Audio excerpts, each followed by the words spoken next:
Good day everyone, we are the group and we're going to discuss the excretory system. The first is urinary system. Life of every organism depends on a certain basic processes. Excretion is one among them. Different organisms follow different modes of excretion. In complex organisms, including humans, there's a specialized system of excretion called human excretory system. We all obtain our nutrients from different sources which are later digested and metabolized in our body.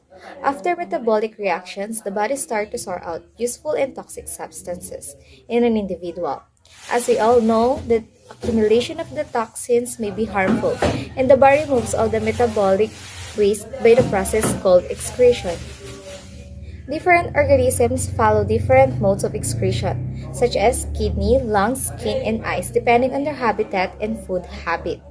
For example, aquatic animals excrete waste in the form of ammonia, while birds and insects excrete mainly uric acid. Humans produce urea as the major excretory product. Let us have a detailed look at the excretory system. Notes to explore the excretory system in human beings. Different organs of the excretory system and the mechanism of excretion in humans. Functions of excretory system. Collects waste produced by cells and removes them from the body. Maintains homeostasis by regulating the body pH, blood pressure, and eliminating waste like urea and salt. Works with other excretory organs including the skin, liver, and lungs to remove waste. It also consists of kidneys, ureters, bladders, and urethra.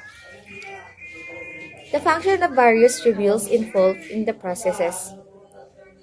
Glomerulus filters the blood. Proximal convoluted tubules reabsorb water, ions, and nutrients. Descending loop of Henle is a permeable to water and the filtrate gets concentrated as it's permeable to electrolytes. Ascending loop of Henle. It is permeable to water and permeable to electrolytes. Distal convoluted tubule allows reabsorption of the water and sodium ions. Collecting duct. A large amount of water is reabsorbed from the filtrate by collecting duct. Thank you. Good day to everyone. I'm Catherine Omabini. The discussion for today to identify the microscope tissue of the kidney of frogs. The first is capsule of Bowman. It's a cup-like sac at the beginning of the tubular component of a nephron in the frog kidney that performs the first step in the filtration of blood to form urine. The next is renal corpuscles. Are found between the two regions.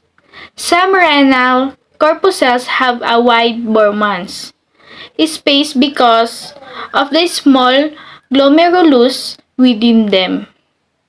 The next is space of Bowman, which represent the beginning of the urinary space and is contiguous with the proximal convoluted tubule of the nephron.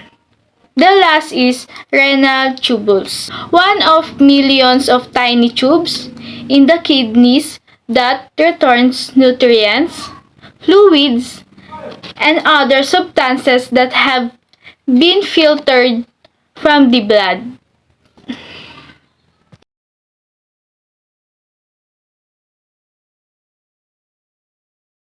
Good day everyone, I'm Carmelita Duminsel reporting about the kidney. Kidneys is a pair of dark elongated red bodies on the dorsal body wall. In kidney, we have the mesonephric duct. It is the smaller and thickened wall with an empty lumen. Second is the renatal portal vein. It is the large and thinner walled cavity within the lumen. And the last one is the uriniferous tubulus. It is the U-shaped structures within the lumen. Thank you. Urinary blood.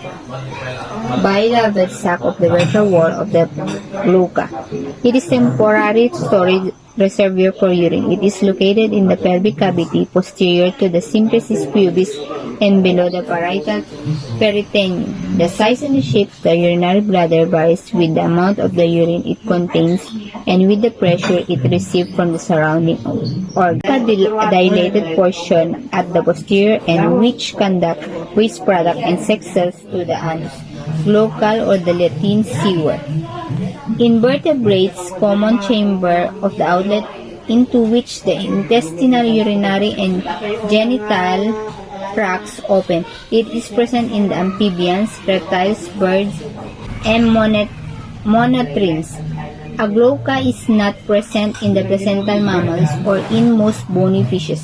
A glocal is a common chamber into which some or all of the digestive, urinary, and productive tracts discharge their contents.